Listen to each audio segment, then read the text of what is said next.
Hello everybody and welcome back to Shane's Squirrel Shack, where we talk about autism awareness and all of that. And thank you for tuning in to another video and hanging out with us again.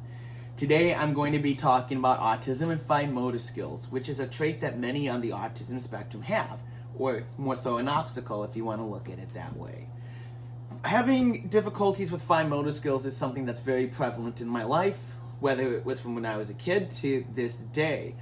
I've always had an issue with it, and it's one of those things that, yes, you can overcome it, you can work on those little muscles, you can do therapy. It's something that's always going to linger with you as you go through new things in life. But there have been some interesting ways I've overcome it and kind of done some, cool things that, even those with non-fine motor skills, unable to do. So we'll get to that in a little bit, but let's go back to when I was a kid. So, right away, I already had a hard time, tying my shoes. I couldn't do simple tasks like that. I had a hard time writing. I couldn't draw.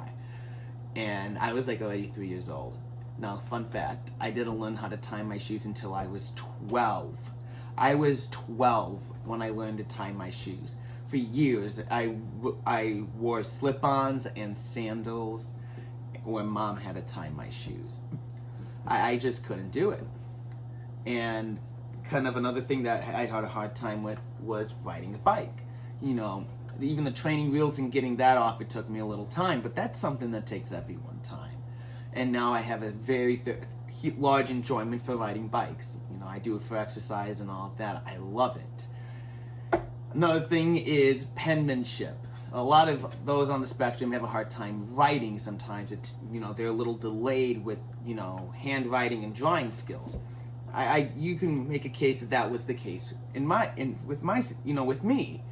And even today, sometimes my handwriting is unreadable.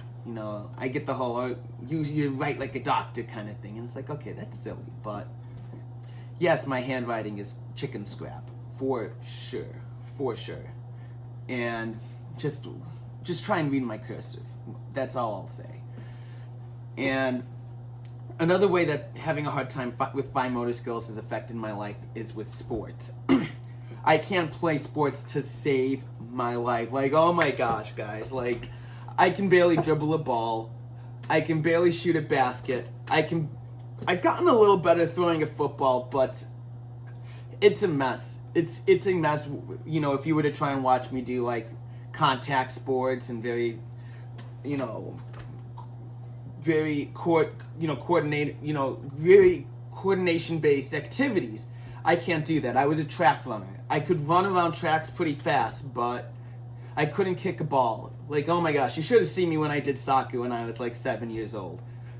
It was a trip. That was away from my mom trying to get me to do better with social skills and fine motor skills. Here's me running away from the soccer ball. Here's me running away from the team. Shane, the ball! Get away from me, I can't kick. Boom! I try and kick it and go off the field, or I couldn't. I probably kick it to the other team and just stuff like that. I wouldn't even make C team middle school basketball or volleyball, and C team is anyone could make that team. A team was varsity, B JV, C was just BS in a mirror level kind of stuff, and I couldn't even make that. In high school I became one of the fastest runners in the state, but that's not important. That's something I decided if I can't do motor skills with that, I'm going to try with that, and took off with that. That was a great experience in life.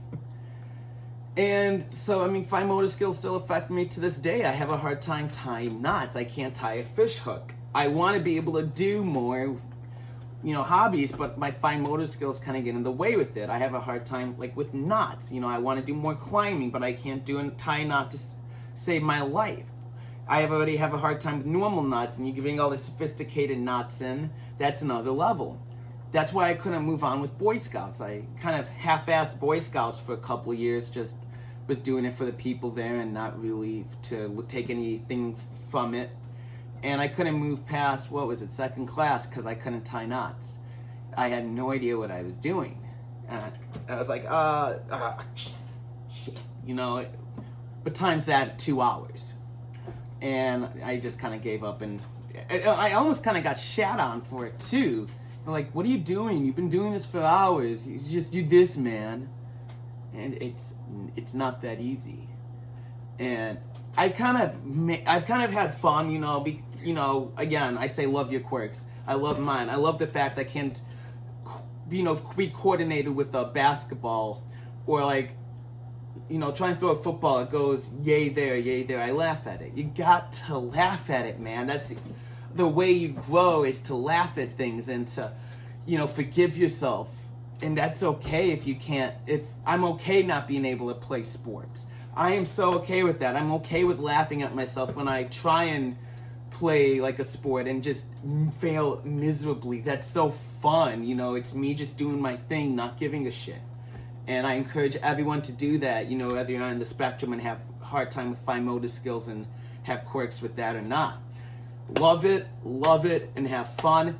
That's all I have to say with this video. Thanks for hanging out in the Squirrel Shack, and we'll be back. Thank you.